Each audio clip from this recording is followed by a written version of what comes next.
What's going on, everybody? Frank here for the Bakersfield Gentlemen with my brother Miguel here at Clever's Lounge once again. And today we'll be taking a look at the Gurkha Year of the Dragon. This is the one done by EP Carillo here.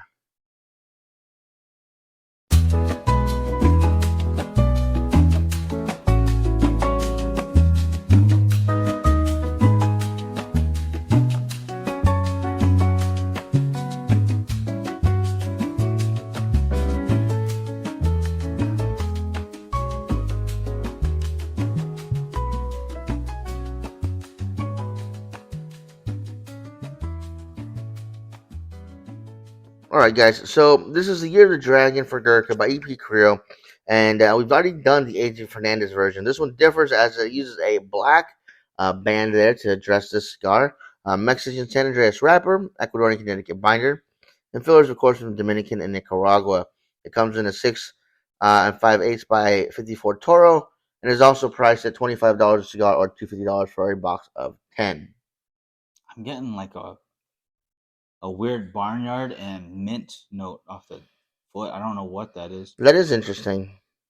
I'm gonna go ahead and cut this. I need to start. I don't even know if I've got anything witty to say about that. It's just intriguing in general. Now in June they will be releasing the Oliva one, and then I believe later on in the fall, August or September, it's telling me here that they will be releasing the one by Oscar Vallartas. The one done by Artista has already been released. Yes. And so that will make all 5 available once again. They were available at the at the Great Smoke earlier this year for a limited time. Easy cut.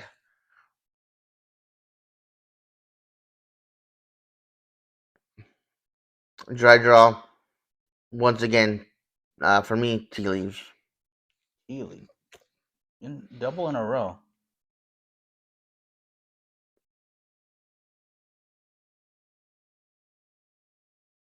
There we are. And as the name suggests, obviously this is a collaboration with EP Carillo. Last being Gurkha and AJ Fernandez collaboration. I am curious to see how much overlap as far as flavor we're going to get. So far, this is a spicy, earthy, minerally Mexican San Andreas standard flavor note to it. In a good way. I do have to admit, I am very partial to Mexican San Andreas wrappers. So if I'm gushing over it just because of that, I apologize, but it's something that's in my wheelhouse already. EP Carillo has always been a nice touch, like the, oh my goodness, their last winner, the Encore. Mm-hmm. Was the Encore's last one? No. La Historia, I believe, got third, Encore and Pledge, and one more, I think, got a first, or maybe it was those two that got a first. Pledge was the last one. My years mixed up on that.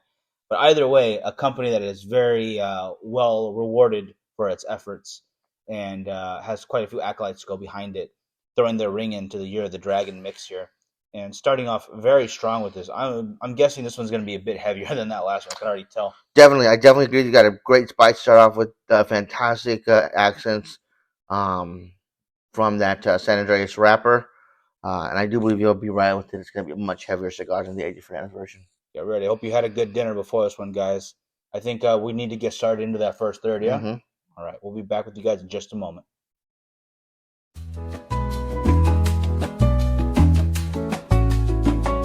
All right, guys, so we just finished up the first third, and I gotta say it's been very enjoyable. The spice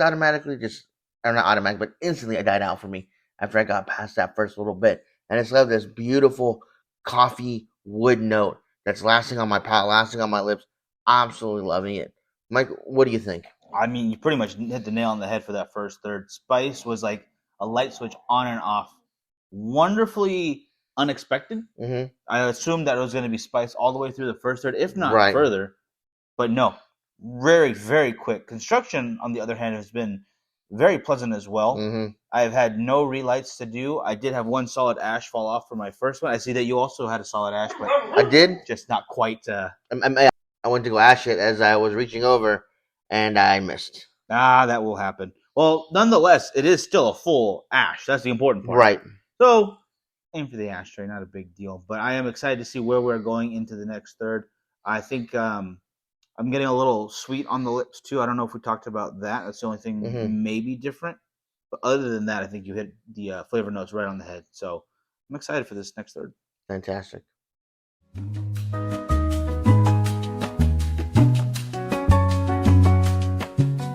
All right, Mike. So into the second third, we just finished it off, and I will have to say I haven't noticed much of a flavor change, if any, at all.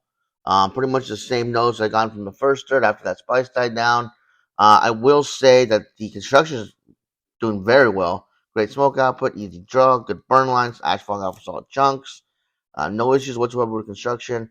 And I was surprised to realize that, I was smoking this only by the medium. Not anywhere near as strong as I was expecting. You're absolutely right on that note. I'm getting a little sweeter. The sweetness is going up in a very nice way. Think of a coffee.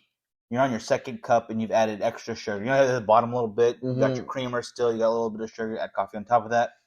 You add more cream and sugar because you think, hey, it's going to need it. Sure. All of a sudden, you've almost increased 150% sweetness. I feel like it's creeping up.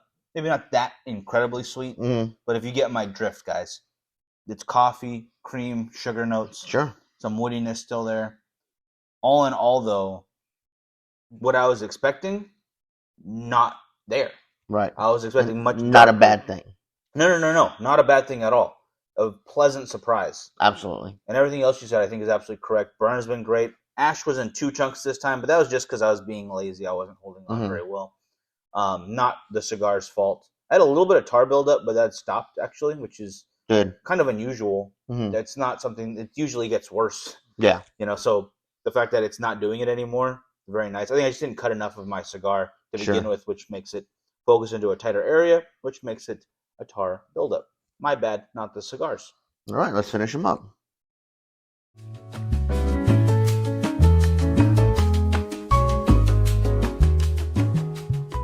Just finished up, guys, the Gurkha Year of the Dragon EP Creole version.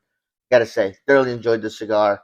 Got a nice long burn time of 2 hours and 13 minutes. Jeez. Yeah, I did not see all that time fade away like that. It flew by, but you know what? It was such a good cigar. I can honestly see why time kind of just disappeared. Fantastic cigar. Again, good flavor notes, good smoke time, good construction. No complaints on this end, guys. Definitely one you should try. Absolutely. I hit the nail on the head. Flavor-wise, it was exactly from the end of the first third to the end of the final third. Pretty much the same with that coffee, sweet, some woodiness to it. Strength still at that medium throughout the entire ways. And I might say that, and it might not sound very complex, but the notes themselves go together so well. I'm glad they didn't change. It's exactly what I was appreciating from that first that I could continue to appreciate throughout the entire 2 hours. Dang. That's what you appreciate about it. That's what I appreciate about it. Oh, dang it. But other than that, I don't have any more good to say about it. Or I don't mean it like that, but I don't mean it's all notes are on a high note. Right. So I think that's what I'm trying to say. All right, guys. We hope you enjoyed this review of the Gurkha Year of the Dragon EP Creole version, that is. Of course, go check out our other review of the A.J. Fernandez version if you'd like to check that out as well. Please. And don't forget to check out our sponsors: Artista Cigars, Arsenal del Tobacco Cigars, Apostate Cigars, Kiki Momo Cigars, GTO Cigars, Family by Loyalty Cigars, and our newest sponsor, Som Cigars. Som Cigars, yes. I don't know where I got Vom from. Yeah, Som Cigars. There we go. All right, guys, and we'll check you guys out later. Have a good one.